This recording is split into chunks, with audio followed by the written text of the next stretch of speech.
Fala pessoal, tudo bem com vocês? Bora atualizar as notícias do Timão porque o impasse pelo goleiro Hugo continua.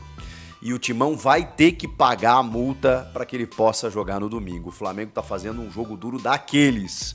Antes disso, tem o Atlético Paranaense. Jogo decisivo, pode fazer o Corinthians sair da zona do rebaixamento, eu vou te explicar essa matemática, e com retornos importantes. Chega mais, eu sou o Chico Garcia, inscreva-se no canal e vamos juntos. Rapaziada, quinta-feira, jogo decisivo. Eu sei que tá se falando muito do Flamengo e tudo mais, mas tem o Atlético Paranaense na quinta-feira e isso é mais importante que qualquer outra coisa. O Corinthians ainda está na zona do rebaixamento. E o Corinthians vencendo um confronto direto com o Furacão na quinta-feira, Neoquímica Arena, o Corinthians sai da zona do rebaixamento. A gente precisa entender de que forma vai rolar essa configuração de tabela. Por quê? Porque o Corinthians, vencendo o Atlético Paranaense, ele chega a 32 pontos. Ele passa o próprio Furacão na tabela, que hoje é o 15º colocado. É o 15º colocado. Ou seja, o Corinthians ocuparia a vaga de 15º, 32 pontos, e devolveria o Fluminense para o Z4. O Fluminense que hoje é o primeiro fora. Devolveria o Fluminense, o Vitória permaneceria ali e o Atlético Paranaense seria o primeiro fora da zona na 16ª colocação. O Corinthians chegaria até a 15ª posição com 32 pontos e sairia da zona do rebaixamento. Tá, Chico, mas terminaria a rodada fora da zona? Depende. Na mesma quinta-feira tem Fla-Flu, tem Flamengo e Fluminense. Com isso, eu não imagino que o Fluminense possa derrotar o Flamengo, de verdade. Eu acho que tem uma tendência. O Flamengo se reagrupou aí com o Felipe Luiz, talvez até preserve alguns jogadores para a Copa do Brasil, enfim, não sei, mas tá numa outra batida aí com o Felipe Luiz, os caras estão ganhando de todo mundo, e o Fluminense tá visivelmente mal das pernas. É clássico, eu sei, mas acho que o Flamengo vence. Vencendo, ou o Fluminense não ganhando, porque ele somaria com o empate no máximo 31 pontos, o Fluminense não sai dali. O Fluminense não sai dali e o Corinthians permanece fora da zona, lá com seus 32 pontos. E tem o outro time, porque com o Atlético Paranaense é confronto direto, né? E o outro time que ele vai precisar secar é só no sábado, que é o Vitória recebendo o Bragantino em casa. Esse jogo é complicado, porque o Vitória vencendo vai aos mesmos 32 e tem mais vitórias do que o Corinthians. Então, nos critérios, ele passa o Corinthians também. E aí vai depender ali, né, da configuração de Fluminense e tal. Secando esses dois, o Fluminense na própria quinta-feira contra o Flamengo e o Vitória contra o Bragantino no sábado, o Corinthians termina a rodada fora da zona de rebaixamento. Mas tem outra situação.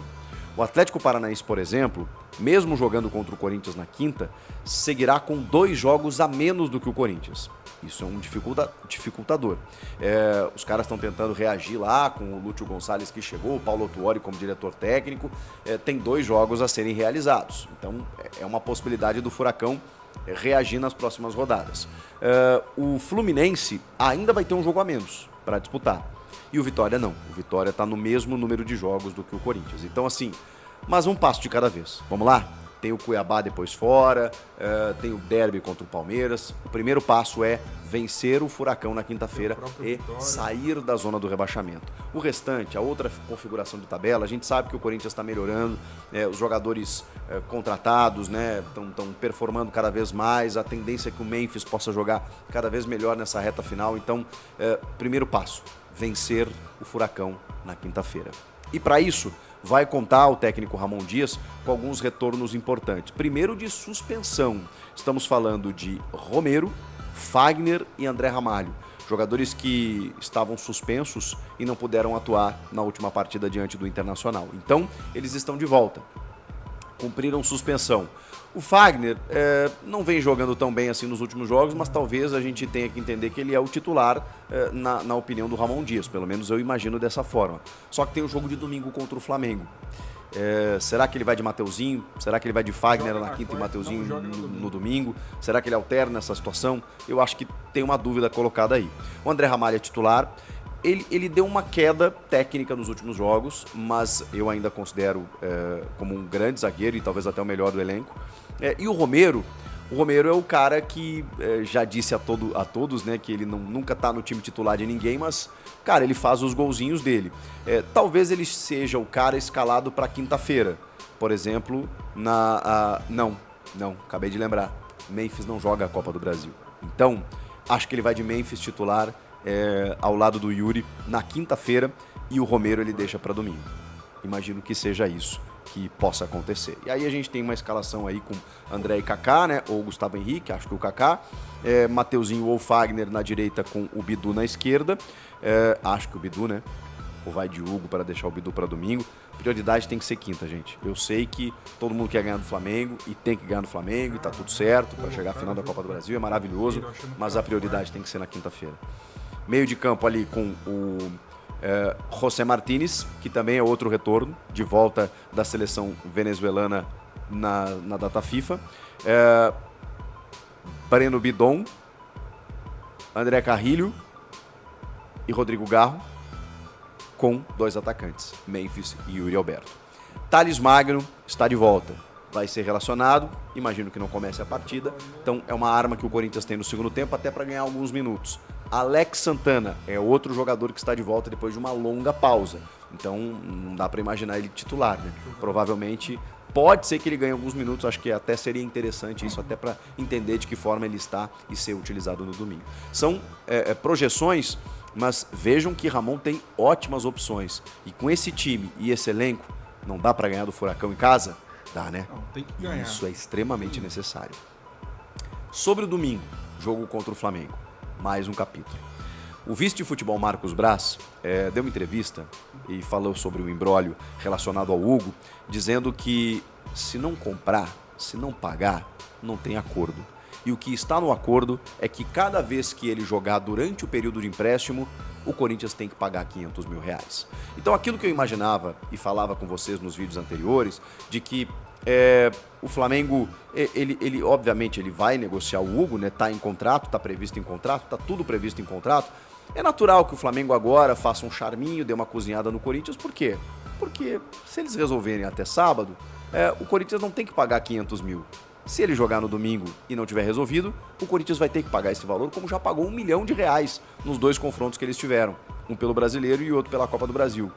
O Flamengo não é bobo. Ele sabe disso. E eles já falaram, vai ter que pagar. E o Corinthians vai ter que pagar para utilizar o Hugo no domingo. Depois só o Flamengo vai topar, resolver, negociar com o Corinthians. Mas, por enquanto, não tem agradado as garantias, né, oferecidas da Brax, que é a empresa de placas publicitárias, no negócio, no parcelamento da compra do Hugo Souza. É a mesma garantia que foi utilizada na compra do Mateuzinho e, como tem algumas parcelas atrasadas, o Flamengo se utilizou desse argumento.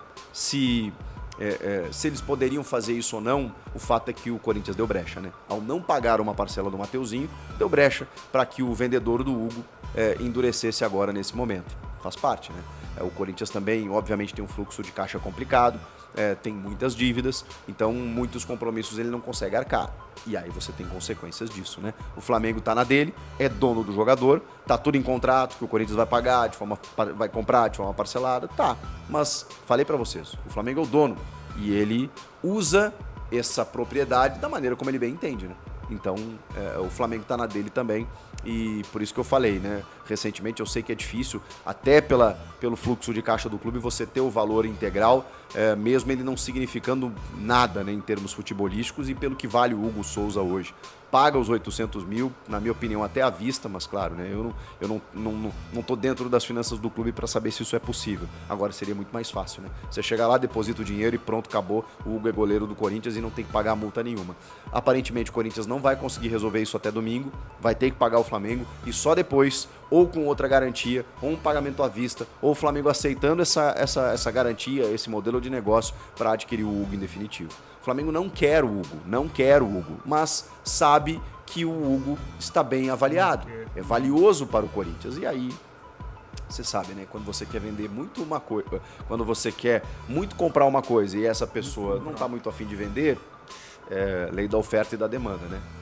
A pessoa que detém, né, esse produto, ela pode botar o preço que ela quiser, ela pode negociar do jeito que quiser. Nesse caso, o preço não pode mudar, porque o acordo foi firmado antes. Mas se pudesse, olha, o Flamengo ia botar esse valor lá em cima. Vejam que o Mateuzinho por exemplo, terceiro lateral direito do clube, foi vendido ao Corinthians por mais de 20 milhões de reais. O Corinthians vai resolver, só não sei se vai ser tão breve como o torcedor imaginava. Hugo Souza, Corinthians e Flamengo, Corinthians e Atlético Paranaense. Tudo isso essa semana e a gente vai contar tudo pra vocês aqui no canal. Comentem aqui, inscreva-se no canal, tô esperando você. Até a próxima. Tchau! É isso aí, galera. Cada com embrólio, dor de cabeça. Era mais fácil depositar. De onde vai tirar é a questão, mas resolvia. O negócio é ganhar do Flamengo, eliminar o Flamengo e bola pra frente. Se fizer isso, já pagou com nossos torcedores.